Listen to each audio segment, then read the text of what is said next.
22-23 სექტემბერს ახალი საქართველოს უნივერსიტეტში გაიმართა საერთაშორისო სამეცნიერო კონფერენცია ნეტარი ავგუსტინე ქრისტიანობის მასწავლებელი, რომელშიც მონაწილეობა მიიღეს ახალი საქართველოს უნივერსიტეტის, კასელის უნივერსიტეტის და შეჩედის უნივერსიტეტის პროფესორებმა. ქართული ფილოსოფიის საუკეთესო ტრადიცია ქრისტიანულ ფილოსოფიას უკავშირდება. ახალი საქართველოს უნივერსიტეტის მთავარი მიზანიც და მისიაც სწორედ ამ ქრისტიანული ტრადიციის, ქართული ფილოსოფიური ტრადიციის აღდგენა, განახლება, მისი აქტუალიზება. სწორედ ამ მიზნით ახალი საქართველოს უნივერსიტეტი სისტემატურად მართავს საერთაშორისო სამეცნიერო ღონისძიებებს და ეს საერთაშორისო ღონისძიება, რომელიც ნეტარი ავგუსტინეს შემოქმედების ანალიზს მიეძღვნა, სწორედ ამ თვალსაზრისით იყო მნიშვნელოვანი. საერთაშორისო სამეცნიერო კონფერენციის მონაწილეებმა განიხილეს ნეტარი ავგუსტინეს შემოქმედების აქტუალური ასპექტები, მისი მრავალმხრივი ფილოსოფიური და თეოლოგიური ნაშრომები. ამ კონფერენციის მასალები უახლოეს მომავალში გამოქვეყნდება სამეცნიერო კრებულის სახით და ამთავითვე შეიძლება ითქვას, რომ ამით საქართველოში სათავე დაედება ნეტარი ავგუსტინეს სამეცნიერო შესწავლის ტრადიციას. Ich muss sagen, ich bin უნდა ვთქვა, რომ ძალიან მიხარია, რომ ამ კონფერენციაზე მომიწვიეს.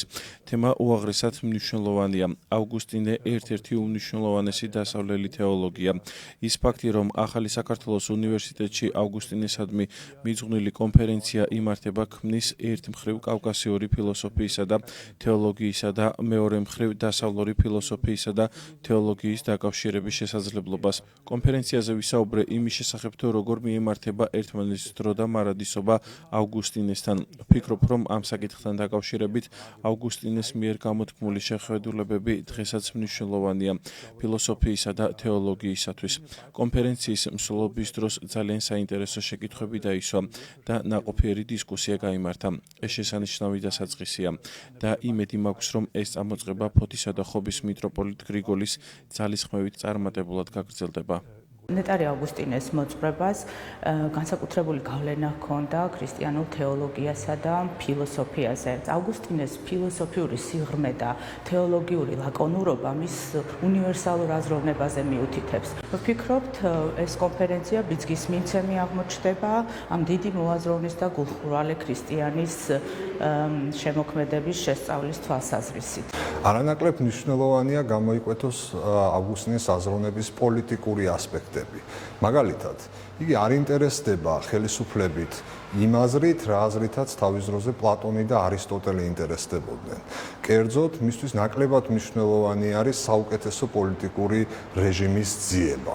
ისტორიულ და სოციალურ პროცესზე მეტად, რომელმაც შესაძლოა ერთი პოლიტიკური რეჟიმის, მაგალითად მონარქიის, სხვა პოლიტიკური რეჟიმის ჩანაცვლება გამოიწვიოს, ავგუსტინეს აინტერესებს გამოკვეთოს თუ როგორ მოქმედებს ღმერთის განგება პოლიტიკურ ისტორიაში და როგორ წარმართავს ის პოლიტიკური ისტორიის მსვლელობას.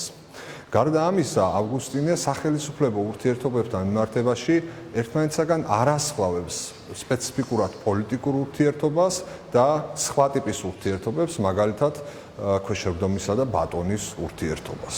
I was talking about the question if Augustinus could მე ვისაუბრე იმის შესახებ, თუ რამდენად შეიძლება ავგუსტინე დაგვეხმაროს თანამედროვე პოლიტიკური აზროვნების გაგებაში. ჩემი თეზისი იმაში მდგომარეობდა, რომ ავგუსტინე სამყაროს მომავლის პერსპექტივიდან იყურება. მის ფილოსოფიას აშკარად მომავალზე ორიენტაცია ახასიათებს. ამ მომავლის სიმბოლო არის ღვთის ქალაქი. ღვთის ქალაქს იგი განიხილავს როგორც მოძრაობას უარესიდან უკეთესობისაკენ. მიუხედავად იმისა, რომ ითვლებოდა თითქოს და ახალ დროში ამგვარი ხედვები უკვე აქტუალური აღარ იყო. მე-19 საუკუნეში მარქსმა მომავალზე ორიენტაციის კონფერენცია კვლავაც აქტუალური გახადა. მეტიც, მან ამ ორიენტაციის სიმბოლო შექმნა და მიიჩნევდა, რომ აწმყოში არსებული რთული მდგომარეობა მომავალში სოციალისტური რევოლუციის მეშვეობით დადებითად გადაწყდებოდა. შეიძლება ითქვას, რომ მარქსი ფიქსით მომავლის შესახებ ავგუსტინისეული ხედვა დასრულდა. დღეს ჩვენ სრულიად განსხვავებული მითქმომები გვაქვს. მომავალზე ორიენტაციის მოდელი გაუჩინარდა ამგვარი მოდელის პოლიტიკური სიმბოლოც. ამავდროულად ჩვენ აღარ ვფიქრობთ იმაზე, რომ დღევანდელი ვითარება ოდესმე უკეთესობისაკენ შეიცვლება. ამგვარად ჩვენი დღევანდელი მდგომარეობა სულ წინააღმდეგობაშია პოლიტიკური აზროვნების ავგუსტინისეულ მოდელთან. ძალიან საინტერესოა ნეტარი ავგუსტინეს მემკვიდრეობის კვლევა თანამედროვე ფილოსოფიის აქტუალური პრობლემების ჭრილში.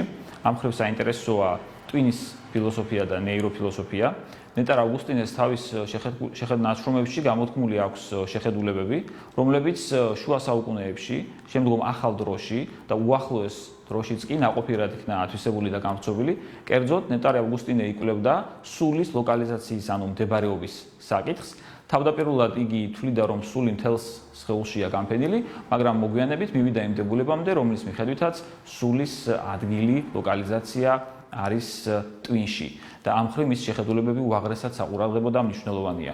აღსანიშნავია, რომ ნეტარი ავგუსტინეს შემოქმედების განხილვა ამ პერსპექტივით სრულიად ახალ შუქს ფენს მოაზროვნეს, რომელიც შემოქმედება ძირითადად მხოლოდ ვიწრო ხანდახან თეოლოგიურ ჩარჩოებში განიხილებოდა. ნეტარი ავგუსტინეს ამგვარი ათვისება სწორედ ამ კონფერენციის ერთ-ერთ მთავარ დამსახურებას წარმოადგენს. ნეტარი ავგუსტინე ერთ-ერთი უმნიშვნელოვანესი და გადამწყვეტი ფიგურა არის დასავლური აზროვნების ისტორიაში. ფაქტობრივად ჩვენ შეიძლება ვთქვათ, რომ ნეტარი ავგუსტინე ქმნის ადამიანის თავისუფლების იდეასაც. თავისუფალი სამყაროს, ისეთი ადამიანისას, რომელიც საკუთარ თავში არის ჩაღრმავებული, რომელსაც საკუთარი თავის გაგება სურს და აქედან გამომდინარე ქრისტიანული აზროვნების პრინციპები, სინდისის, გაგების, საკუთარი ადამიანის როგორც ასეთი სტრუქტურა თავად ნეტარი ავგუსტინემ ჩამოაყალიბა. შეიძლება ითქვას, რომ ნეტარი ავგუსტინეს არის დამსახურება არის თანამედროვე ადამიანიც კი. მისი ანთროპოლოგიური, მისი საზღვრისის გაგება. და აქედან ავგუსტინედან მოყოლებული არც კი შეცვლილა ადამიანური საზოგადოების და ადამიანური პირობის და ადამიანური პერსონალობის ისეთი გაგება, რომელიც მან ჩამოაყალიბა. Die Konferenz über Augustinus war ein wichtiges Ereignis. ავგუსტინესადმი მიძღვნილი კონფერენცია მნიშვნელოვანი მოვლენა იყო ქართული ფილოსოფიის განვითარებისათვის, რადგან ეს იყო პირველი ღონისძიება, რომელიც ამ მოაზროვნეს მიეძღვნა. ეს ასევე აღმოსავლური და დასავლური ფილოსოფიის გლობალიზაციაზეც მიანიშნებს. ჩემი თემა ეხებოდა სამების შესახებ თეოლოგიის განვითარებას. ავგუსტინესადმი და თავად ავგუსტინესთან სამების საკითხი უნიშნულოვანესი იყო ავგუსტინეს თეოლოგიასა და ფილოსოფიაში. ქრისტიანობის განვითარების პირველ საუკუნეებში ლოგიკურად და სისტემურად გაიზიარებინათ. კერძოდ ისინი ცდილობდნენ ღმერთის ერთიანობის იდეის დაკავშირებას ღმერთის სამპიროვნების იდეასთან. ნიკეის საეკლესიო კრებამ 325 წელს დაადგინა, რომ მამა, ძე და სული წმინდა არსებით იგივეობრივნი არიან და ამით უარყო იმ თეოლოგთა დებულებები, რომლებიც მიიჩნევდნენ, რომ სამების წევრებს ერთი არსება არ აქვთ. აღსანიშნავია, რომ ამ კუთხით დიდი როლი ითამაშა ნეოპლატონურმა ფილოსოფიამაც. ავგუსტინეს შემოქმედება საინტერესოა იმ კუთხით, რომ მან მოახდინა სამების პრინციპის ფორმულირება ადამიანის სულთან მიმართებაში, რომელშიც გამოყო სამი უნარი: შემეცნება, ნებლობა და სიყვარული. სულის ეს უნარები სამპიროვანი ღმერთისაკენ და მისი შემეცნებისაკენ არიან მიმართულნი.